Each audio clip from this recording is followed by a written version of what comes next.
Bob Wallis, hey bud.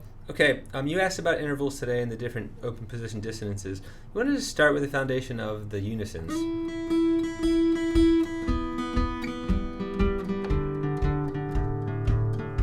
Because to play seconds and minor seconds on adjacent strings is very hard unless you have an open note.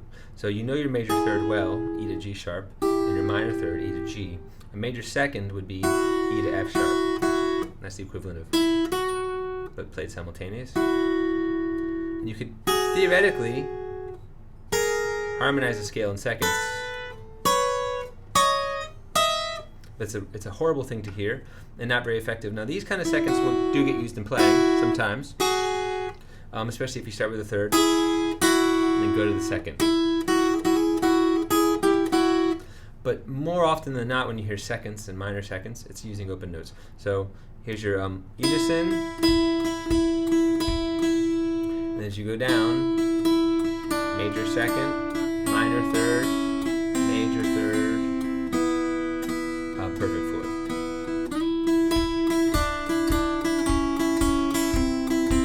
And that's how the classic blues harmonic goes.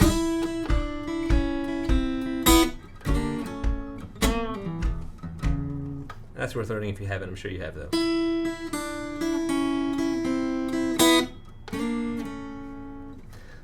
Okay, so then you can just repeat that on the B string, B. Okay, it's in unison, major second, minor third. Oh, what did I leave out? Oh, hold up. Oh, that's the minor second. That's when Rawlings actually uses.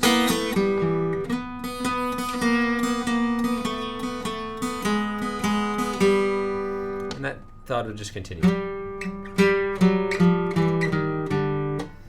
And so normally you think about the intervals going up. So if you took a third like this,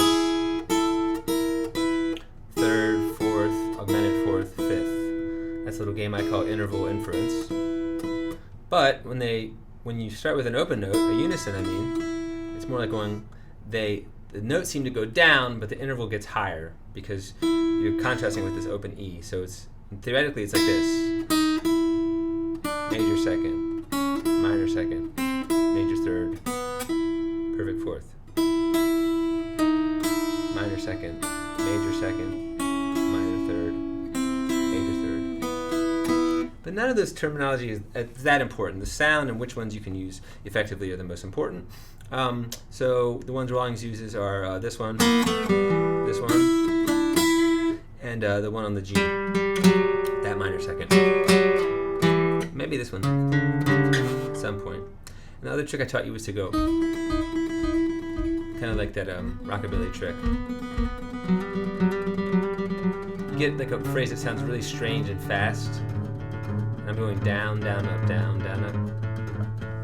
Okay, the other thing that we talked about today was your Dorian modes and your natural minor modes. So let's just go ahead and do that in Rawlings key. You've gotten good at the blues scale, so continue to practice that independently. And then for the natural minor, it's just 2, 3, 2, 3. And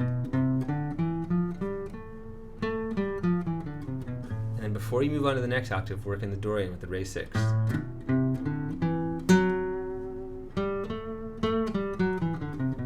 It's the whole difference. Now the natural minor second octave. There's your C natural.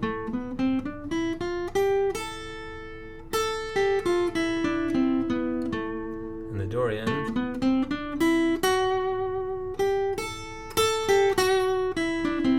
You see very clearly why that plays to the A7 and this plays to the C, which are both in the song. The blues scale works on all the song.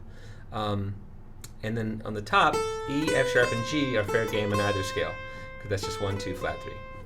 All right, brother, work those independently, one octave minor Dorian, the next octave minor Dorian until it's very, very laser clear, and then we'll move forward from there. See ya.